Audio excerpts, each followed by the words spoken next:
Mm. So from Marriott's new credit card deals and solar-powered Vegas shifts into the travel endurance in the Winter Olympics and Bad Bunny's massive buzz in Puerto Rico, plus one very prepared mom makes a deli-styled sandwich on a plane. All of that and more on this week's Good Morning Hospitality Hotels. It is full of a lot of juice, as they say. So let's get into it.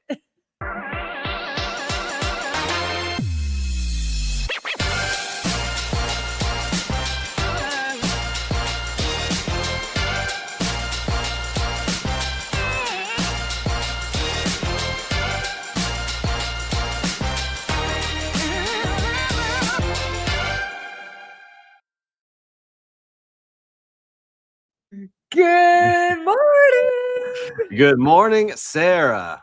Welcome back, everybody. Wednesday, we got Paul Manzi waiting at the door to get into the club, I see. Oh, time to party, Will. Let's go. Yeah, we're a little late today. Had some technical difficulties on my end, but all good. There were no technical difficulties. I just had to get a cup of water. Okay. Anyway, oh my gosh, I got so many things. Yeah, time to party. Okay, perfect. Everybody's like excited and ready. Well, now we all partied this weekend. Did you party for the Super Bowl this past weekend? Bro, do you not know who I am? I said yes. What table did you have? No, I did not. No, I don't. No, I did not. I did not watch the Super Bowl. I'm not a no. You not Go Sports? No.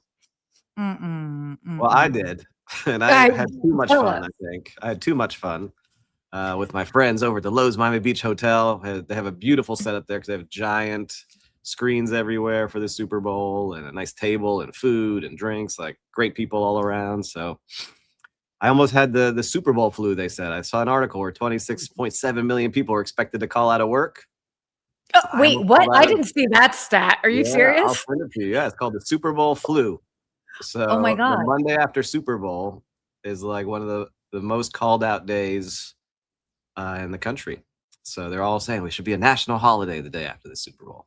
That is funny. Look, I will say this, not to sound like a Grinch, a Super Bowl Grinch. I did watch the halftime after the fact. So, which I thought was actually great. You did great. Dude, wild. So great. But yeah, the Super Bowl is something else. I mean, the numbers of just like. Yeah, it's like almost everyone in the country watches except for Sarah.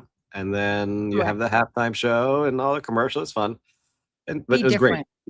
It was great. Steve. Okay, yeah. I'm different. I had a great time. It was fun. The game was not very good, but we all got to watch. But I love seeing like everyone hosting their parties. And again, it's that hospitality, like people coming over, showing what's going on in their place, how you do it the best. Will Slickers in the background said, I didn't watch and haven't seen any commercials or halftime. Oh, Will was up in the mountains. My mom was going on about the commercials. My mom was like, oh my gosh, did you see that? She's so into it. I will say this. My mother actually did come over to try and watch the Puppy Bowl, but we were slightly disappointed when we realized it was pre-recorded and not live. So it just felt a little fake. But it was good. It was a good time overall for everyone that I was with. And it was interesting because the halftime show was in all Spanish and I speak Spanish and I'm from Miami. So for me, that's normal. But I was with some people that are not. And it was interesting to watch. Like some made it very political. Others like, oh, I enjoyed it. It was good production and good music and good things. So all different things going on during this year's Super Bowl. But I want to give a shout out to everyone that hosted people, showed good hospitality. And made it a good time for everybody. I thought this was interesting. I saw a comment that Geraldo Rivera, remember him? Yeah. Geraldo made. Mm-hmm. Don't ask why Geraldo was up on my Instagram feed, but he was. Searching. Hey.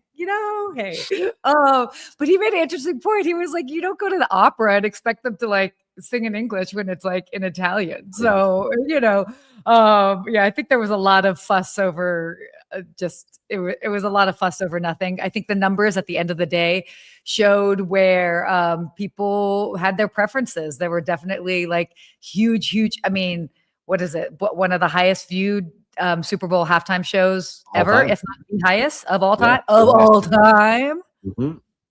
So it was fun.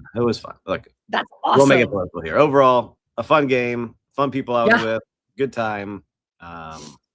But yeah, I was paying for it the next day for sure. I'm still recovering from my Super Bowl flu. Jeez, you guys and your Super Bowl flus. I will say this. I had clients that were traveling to San Francisco the very next day on Monday. And it was crazy because I was calling a lot of hotels in the area and not too far away all weekend. And they were slammed. They were so slammed. I mean, I was like, I just need to do an airport pickup. And it it was... I love Super Bowl weekend. Like, I know in 2020 we hosted it. We hosted all of the Pro Bowlers. So all like the legends of the game were when I worked at Miami Beach Hotel. We had like Tom Brady walking around and Bill Belichick and Deion Sanders. Everyone was walking around there, and it was just packed. And then we had the big party of the night, the Fanatics party, which is like where all the celebrities go to. But everything is on high alert. It's just like really is amazing when it's hosted and you're in hospitality. You get to see all that. But anyhow, we got a lot to cover today, Sarah. Yeah, we do. Yeah, we do. So yeah, well, why don't we get into this first one here? Oh my gosh, I got so much. On to the next, yes, World Cup. And by the way, Super Bowl next year in Los Angeles. So that'll so you got World Cup and Super Bowl. We got World Cup here in Miami. I'm excited for that. World Cup, Super Bowl, and the Olympics. So yeah. Well, we need the love. So and by the way, I think today all the new Forbes ratings just came out because I see everyone posting their star ratings. Yeah, we need to do that. Yeah, definitely. Maybe Forbes will invite us to the summit at some point. I would love to be there. Holler at us, Forbes. We have to reach out. Okay, so why don't we get into our first topic here? So Marriott's got a new credit card deal and fee revenue sort of strategy. So this is interesting that what we've got going on. Oh my gosh, all my notes here are just all over the place. So this is interesting because basically with U.S. room demand kind of like subdued or subsiding. I don't want to say subsiding completely, but Marriott's kind of finding that its 2026 profit growth is in a higher margin place, which is in credit cards, especially its co-branded credit cards. So we've talked about this before, just how credit cards for different brands. This is wild to see. It's gigantic because we were talking a couple of weeks ago or a couple of months ago how they were reworking the deals, Marriott, with American Express, and I forget, maybe it was Chase.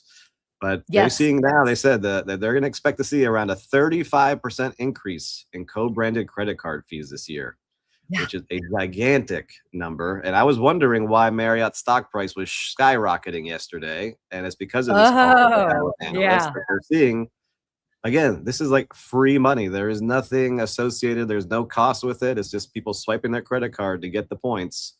And they were saying that the biggest part of it is the royalty fee, I think is what they called it, the loyalty fee, which they were saying that's the big increase, but they didn't say how big a number that was. But all in all, it's going to be a 35% increase on their revenue from previous years, which is incredible to see.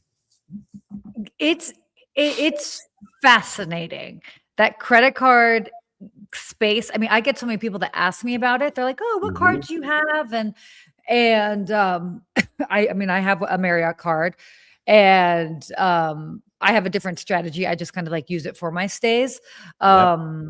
Where, I mean, if you make it one of your main cards, you can really kind of rack up those points. But it's fascinating how, and obviously, as you said, their stock rose a lot yesterday. I mean, then it's not just a hospitality company, I mean, it's really it's becoming a credit card. They're getting the fees from it, but they're not on the hook if anyone's not paying, right? So they're just getting these fees, and that helps the credit card companies sell more credit cards and get people on there. But it was interesting because they're saying it for their growth. It was all about their growth. That was the biggest part of the story. But Marriott reported a 4.1% increase in net revenue to $6.99 billion, so almost at 7. And weakness was in the U.S. and Canada with a lot less. They're seeing a lot less inbound travel to their U.S. destinations. But they boosted their profitability, $2.74 billion adjusted net income, which is a giant number on just under $7 billion. So it just shows that their costs of being asset light, there's not all these giant fixed costs that they have. Jason, good to see you. Howdy. They don't have all these fixed costs, though. They just keep adding great things. And another part that was hidden in there was they say $90 million in corporate costs, which is part of those layoffs I think we talked about a couple weeks ago. Yeah. Interesting to see what they're up to, but listen, asset light, keep adding revenue. Good job, Marriott.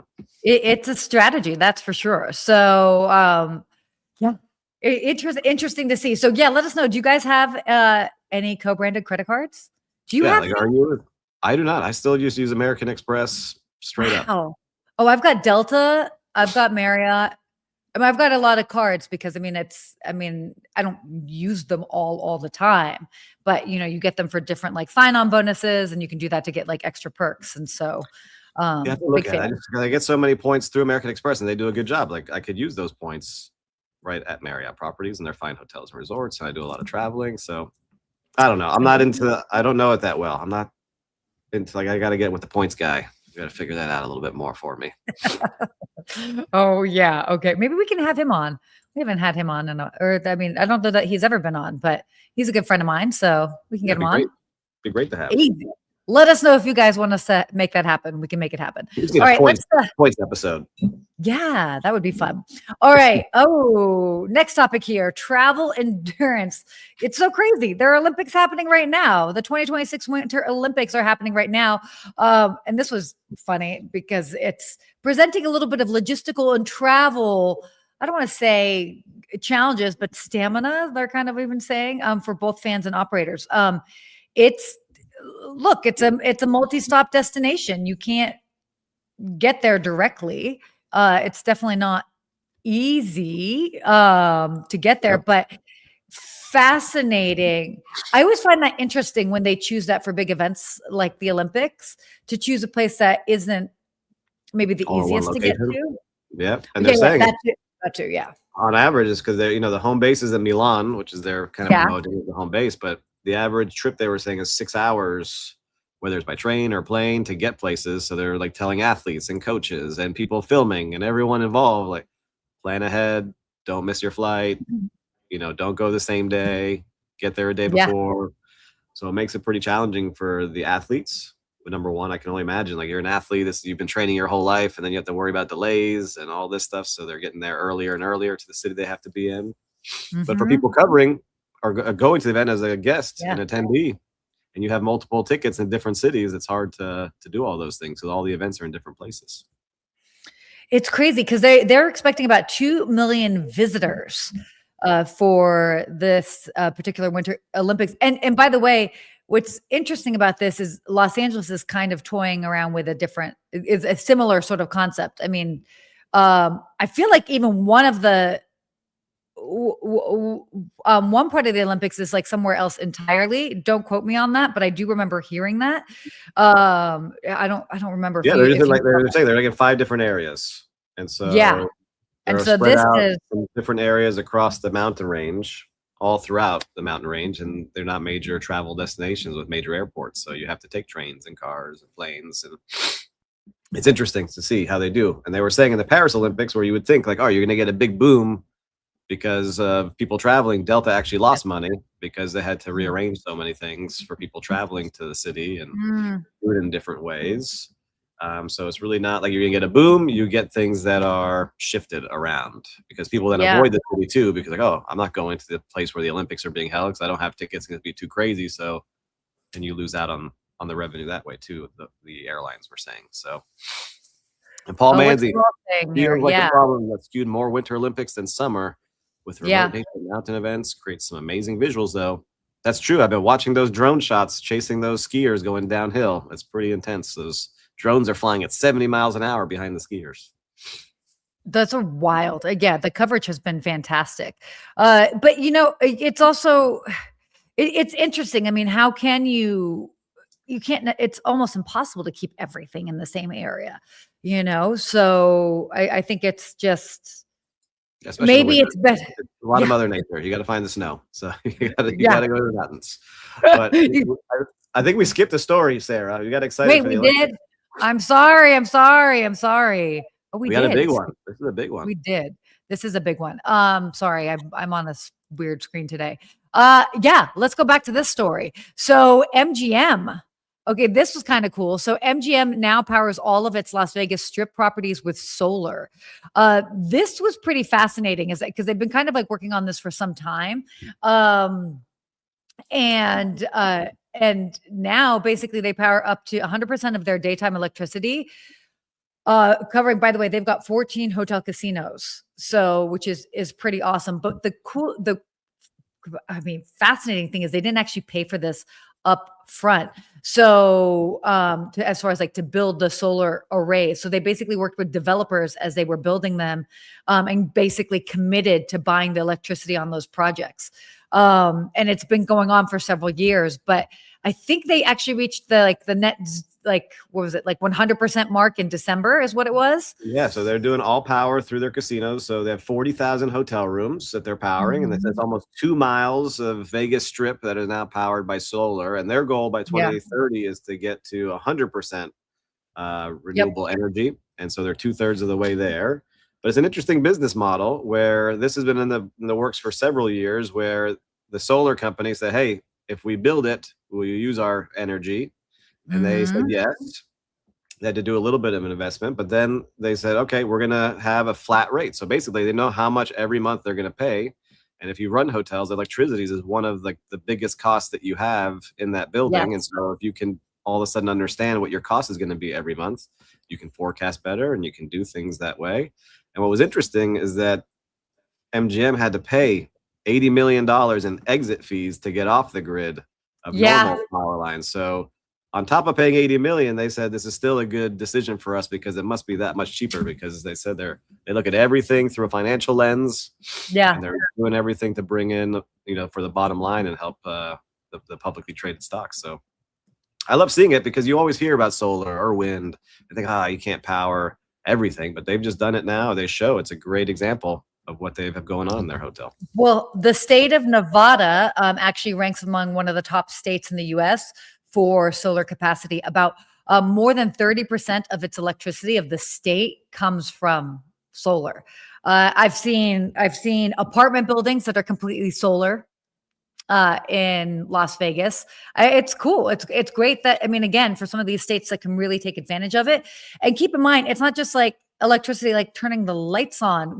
Think about the summer heat and the AC bills. Yeah. It just about everything in a casino, right? Just imagine one casino, these mega 4,000 room casinos with all the AC and everything, all the slot machines and all of the things going in back of house and all the computers. Like, there's just so much that goes into powering a building, and it's just wild to me that now it can be done. Technology is catching up. So I'm excited to see as a good example. Like, I forget what cruise we talked about where the CEO wants to go to renewable energy. Now we have MGM leading the way. So hopefully this keeps going. As I build our project, it makes me now want to double guess, are we doing enough to well, you could definitely, you've got certainly where you're based, you've got a little bit more weather, but you've also, but again, it's, especially with the advancements of different batteries.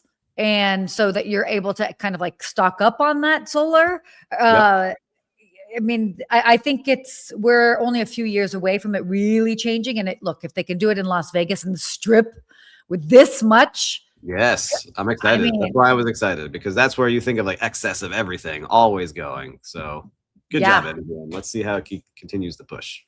All right. Okay. On to our next topic here. Back in order. Bad Bunny. Bad Bunny. Bad Bunny. We talked a little bit about this at the beginning.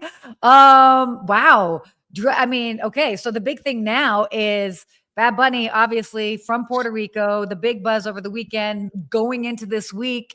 Now the big question is, can the tourism board of Puerto Rico turn this sort of buzz into bookings? Yeah. Definitely. Even just last year when Bad Bunny did his whole residency there, the increase that they saw, everybody was just it was so exciting. So, and funny because actually even this week, there's a couple of different organizations. What was it? I think the independent, ILC, Independent Lodging Conference. They have an event there. Yeah. Yeah. They have an event there now. I think we're going to see a lot more events that are going there. And I've been there before and seen Actually, I was in Puerto Rico with the Hilton's team that does all of their events. And so I've seen a lot of the events and marketing space, and they absolutely have the infrastructure to be able to host conferences and bigger events, whether you want to do wellness focus, whether you're just trying to have a place to host several thousands of people. Puerto Rico is an option. And I mean, that's just even from the business side of things, but I'm sure it's obviously putting it more on the map for people to be like, oh yeah, I haven't been there in a while, or I haven't been there before. Oh my gosh, I can go. I don't need a passport. You know, and you feel like you're in another country, but you're in a U.S. base. Yeah. And so for me, I love Puerto Rico. I haven't want to explore some more. That made me want to, but they were saying the commercials for the Super Bowl for a 30-second commercial is $8 million. And they had Bad Bunny on a 13-minute performance. So if you do the math, it's about $200 million commercial for Puerto Rico, because he did highlight everything about Puerto Rico, good and bad things on there, like they were talking about. But they said, look, they're seeing a spike to their travel website, and their goal is to say, hey, if you got interested, cool. Now we're going to try to convert you to show what a great place it is to come and visit and enjoy. So I think more and more people should go. But you're right. It's amazing what one person can really do for a community, or an event can do for a community. And if you do it the right way, it really takes off. So I'm very excited to see what happens for all my friends in Puerto Rico, because I do have a lot that live there and then have moved here. And, you know, after the hurricanes that hit the island really hard, they needed to bounce back. So I'm excited to see how this continues to evolve. And there's a lot of luxury offerings for people there. I actually know a good number of CEOs and individuals, like ultra high net worth individuals, that have chosen to live there because of tax benefits. So,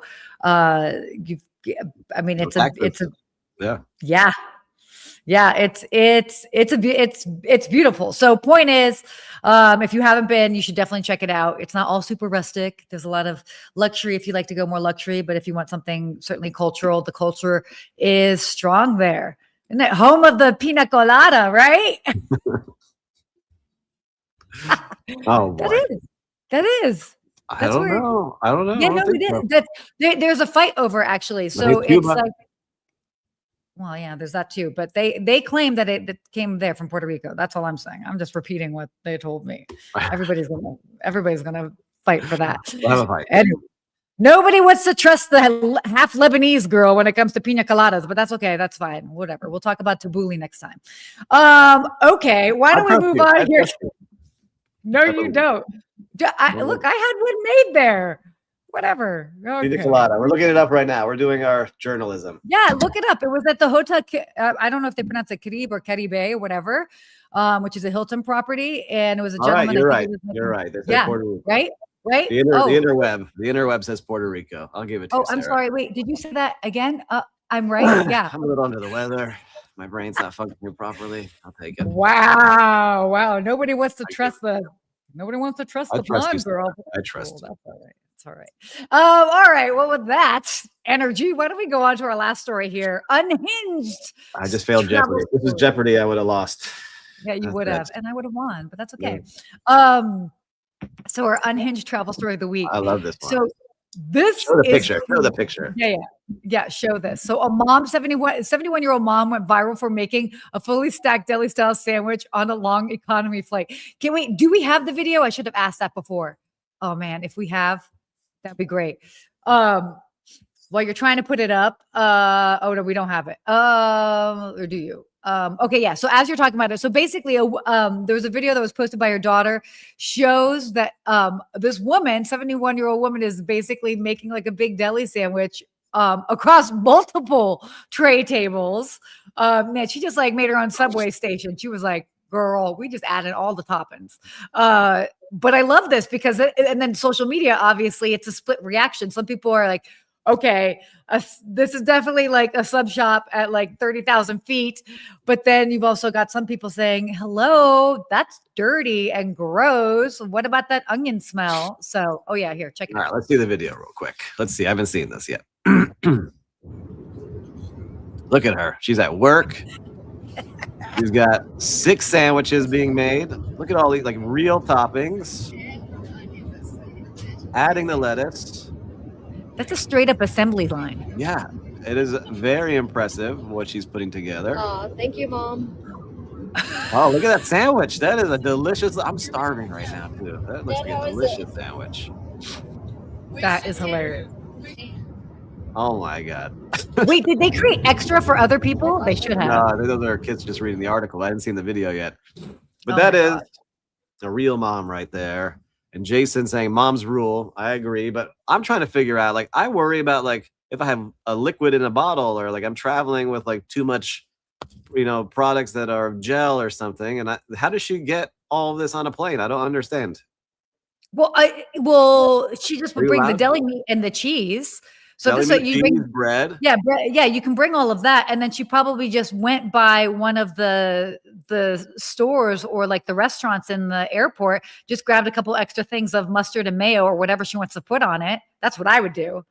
That's I'm just smart. saying. Yeah, I'm just impressed. Like I freak out. Like, do I have everything I need? I don't want to get pulled over. It's cute. She's just rolling through with a full sub shop on her bag. Good job, Mom. What I love is people of a certain age, and I don't know what that age is, but they just don't give a like they just don't. Like they get to a certain point. I look at my dad, like my dad does stuff, and I'm like, he just doesn't care about whatever. He just rolls it. And it's kind of commendable. And even sometimes I watch my mom, she'll do some things. I'm like, man, you just really, you're like beyond caring. They're like, I'm just doing my thing. This is my world. You guys happen to be living in it. Yeah, I love it. And I don't know about you viewers and listeners. Give us a comment here. Would you have one of those sandwiches? Yes or no if she handed it to you? I think I'm going with yes. I'm okay. I see some of these kitchens I've worked in are not the cleanest. That definitely looks cleaner than a lot of the kitchens I've walked through in my life. Well, look, you wipe it down. I'm sure she wiped it down. And it's not like she's putting the deli meat straight up on the tray table. That would be a hard no. But she's doing a good job. Paul, new travel expert mode. I agree. Dude. Wow. Good job, Mom. Keep it up. Yeah. Moms are awesome, I have to say. They can definitely do it. So let us know. Have you seen something quite like this on a plane? I haven't. I'm just used to seeing. We might need to do come back to this and do another thing with like plane etiquette, because we've talked about it before, but man, it gets people riled up. Yeah, my whole thing was like, yes, please. Yep. If she's going to be making that sandwich, there better not be onions on it, because if that thing smells, no bueno. I didn't see any on there. She did a good job. Paul, everyone's saying yes. You see, this is why, because we go on these planes and then we pay all this money and they throw a bag of pretzels at us, and that's about it, and some sodas and nothing else. What do we got here? Thanks, Steve, Turk, and Sarah. I love it. Enjoy the topics. Have a great day ahead. Solar was most impressive. Sandwich might be super smelly for everyone else. Depends on the sandwich. I agree with you. Could be. At least it wasn't tuna. I didn't see any tuna going on over there. Gosh, so no, none of that. So real-time recap. God. What do you think here? Yeah, let's do it. You go first, though. Okay. Yesterday, I got to give a shout out to my dad and his law firm. They have amazing seats for the Miami Heat that include this wonderful lounge before the game that has a full buffet and great service. And, it's hard. I get spoiled. I can't go back to like the upper levels where you have to go stand in line and battle for a burnt burger. But I want to give a shout out to the Miami Heat for doing a great job hospitality wise. Loved it. Fantastic. So you ever have a chance and someone wants to take you to one of the lounges at the Heat game, make sure you do it. So it's interesting to see where you don't expect great hospitality. It's when it surprises you. And it's like, wow, like that's how everything should be when you're going to sporting events like that. It was awesome. Right. Well, I think you're right. That's just how it should be. We should just be pleasantly surprised when we're just. That's what it's all. I mean, I'm trying to think if I actually have a real-time recap. I've been laying low lately. Gosh. You haven't seen a lot on your Instagram stories. You've been working hard. You've been grinding. I have been grinding. I'm either working out or working at my computer is kind of what's been going on with my life. But yeah, I mean, I'll just say this as a reminder, because this is kind of a weird thing. I had to take my car to get my windows tinted yesterday. Ooh. I know. Super fun. But it was this great it's a smart market because they had like probably over 2,000 5-star reviews. They definitely are professionals. Anyway, my mother was with me, but it was this reminder of like, you know, when people know what they're doing and they're professionals and they can kind of like guide you through it, they set expectations. It was like, oh, it'll be like 3 hours. It was more of like 2 hours and it was done. And all of these are just little things that, okay, yeah, we're talking about a place that like tinted car windows, but there's an element of hospitality there. And so I think that we all have to remember that anytime that you have a customer business, whether you're tinting car windows, whether you're a CPA, whether you're working at a sub shop, on a plane or in an airport, there's an element of service and that hospitality, and it just being patient with people, answering questions, leading with your professionalism, especially if you've been in business for a while. It's a good reminder that, you know, again, you can get good service everywhere. So that's my little really random roundabout real-time recap. I like it. So you got your windows tinted. Did you get rims and a subwoofer too, or just windows tinted? Don't make me sound so bougie. No. 24s, my 12-inch. My rims are already dark. I don't need a subwoofer. I got my lights on the interior. I got it.